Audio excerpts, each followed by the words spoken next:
When Trump came to Beijing, China prepared Diet Coke for him. A small detail, but a very Chinese one. It says, I know what you like, I know what you need. But what the real things to watch was not what Trump drank. This time, China was not just offering a drink. We are putting a new rulebook on the table. And the most important phrase in the rulebook was this: a constructive strategy stable relationship. In Chinese, the phrase is 建设性战略稳定关系. If you only read the English version, it sounds like ordinary diplomatic language. Everyone sat down, the talks went well, very positive, very useful. But in Chinese, we are saying we do not just need better talks, we need a new operating system for the relationship. That is the most important thing to understand the moment in U.S. China relations. On the surface, Trump's visit to China was a high-profile great power event. There was a state dinner, business leaders, tech companies, Taiwan, Iran, and chips. But behind all that noise, when China used the phrase a constructive strategy stable relationship, it was really asking whether the American political system is willing to accept new permission. America can no longer draw the lines and expect China to simply stay inside them. Many international viewers may think, isn't this just China trying to ease tension with the United States? In a way, yes, but not entirely.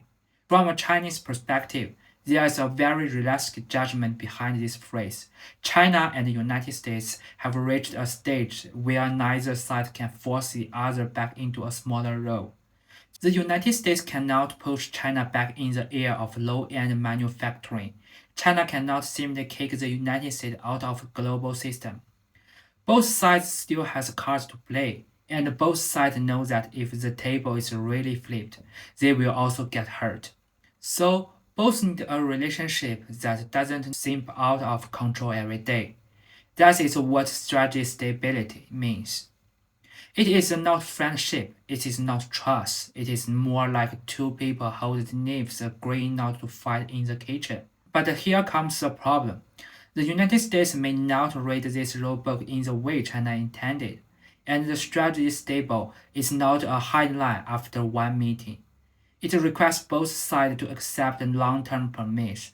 China and the U.S. relationship cannot be turned down and rebuilt every time America changes its president, Congress, or election cycle. But that is exactly what the United States finds hardest to do. China thinks the planning circle. America thinks the election cycle. Beijing is looking towards 2035. Washington may not just looking towards the next midterm. China is saying, let's build the house. America may still be thinking, can we get a good photo in this room? And we are not naively assume that a new phrase can transform U.S. China relations. It is more like China is running a test. Some American observers understood this. The New York Times described China language almost like geopolitical quicksand. Once Americans step in, it may become bound by Chinese framing. That description is interesting because it reveals what America is really nervous about. The United States doesn't merely fail to understand strategy stability. It is a fear that if they truly recognize this framework, it can no longer see stability on the one hand, will continue to treat Taiwan chips, tariffs, and aliens as cards it can raise at any moment. To Washington, it can look like a trap. To Beijing, this is what a rulemaking looks like. China puts forward a framework. Can America accept the framework, carry it back into its own system, and keep it alive? If the answer to all these questions is no, the phrase still has a value, because it at least tells Asia, Europe, and the global south China doesn't want to push the conflict into the state of complete loss of control.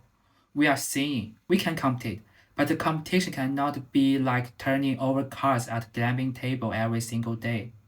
What makes this even more subtle is that the Biden administration has its own phrase, managed competition. It sounds like reasonable competition with guardrail. But China hears something else.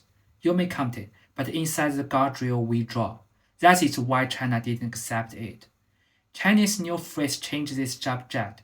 It says we are not just asking you to try inside your guardrail. We are asking to get to decide them. This time, China is not side to be managed. China is asking to co-write the rules. This is what many international views easily miss.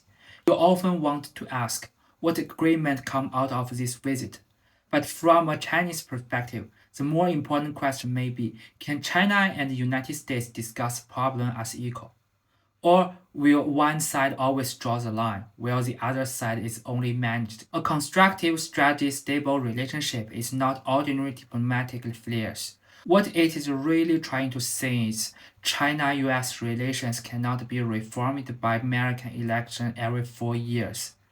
The rest of the world should not have to hold its breath every day. That is why China is treated this visit as significant. Because in the Chinese narrative, this was not just Trump coming to Beijing. It was a China that no longer looks up to the United States, trying to define a new way for great power to coexist. Of course, China knows that was not be complete with one handshake, but China's confidence now lies in this. I can hope for the best, while also being ready to face the storm. I'm willing to work with you to establish the relationship. But if you only hear the constructive as a politic phrase, or if you only want to turn it back into the old framework of American managed China, then I will keep moving forward to my own pace. The New York Times calls this China's geopolitical quicksand, but maybe what truly unsettled America is not the quicksand itself. It is realizing it no longer gets to write the role alone.